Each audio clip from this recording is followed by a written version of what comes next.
คนถูกเธอทิ้งมันจนจะท้องก็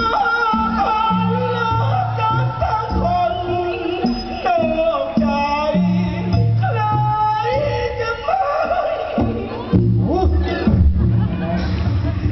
เจ็บโอ้ยแหมไปนู่นมึงยังมีโอ้ยอีกนะ มันยังเหลืออีกท่อนนึง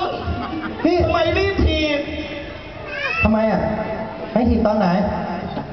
ยังไม่โอ้ยเลยค่อยถีบถีบก็กูถีบก่อนมึงถึงโอ้ยไงโนสมค คว ร นที่มันร้องไม่ดีอยู่อะไรเนี่ยอยากจะหัวเราะเป็นภาษาสเปนแต่เสียใจพี่หัวเราะไม่เป็นตายเลยพี่ตายเลยพี่ขุนเป็นไงพี่น้ำตาหมาตกเลยเนาะโอ้โหว่ามึงแต่เขามองหน้ามึงเขาเรียกว่านี่อะไรนะ ไม่ตกบ้านนะเนื้อก็ไม่ได้กินหนังก็ไม่ได้ถูกยอมกระดูกมาแขวนคออีกจะไปไหนก็ไปหน้ารำคาญพูดอะไรอ้าวจะพูดอะไรก็ไปแล้วไม่ใช่หรอใครไปที่ไหนไม่สนใจไม่รู้เรื่องเลยไม่สนใจ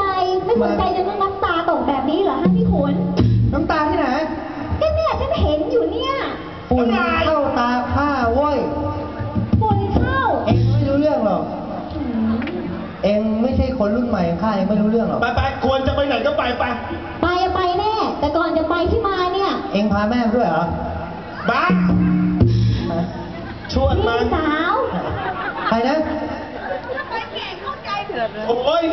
พี่สั่งแม่มันเฮ้ยอย่ามาว่าไม่ได้นะที่มาเล่นกับดวงแก้วเพราะคนนี้คนเดียวนะที่ฉันมาเนี่ยฉันมีธุระมีเรื่องสำคัญจะมาบอกนี่ยังไม่มาเลยนะเนี่ย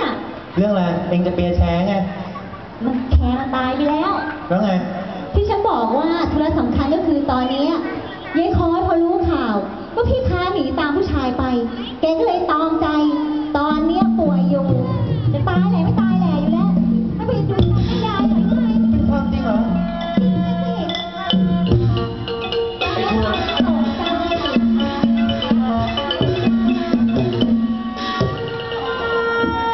คุณยืนใจหายห่วงใจลอยรู้ข่าวแม่ครอยนอนคลางหากลูกประคองทั้งตอกข้างเหมือนตาติดค้างตายคุณลงจากเท้าขยับขยื่นหวังจะเปลี่ยนแม่ยา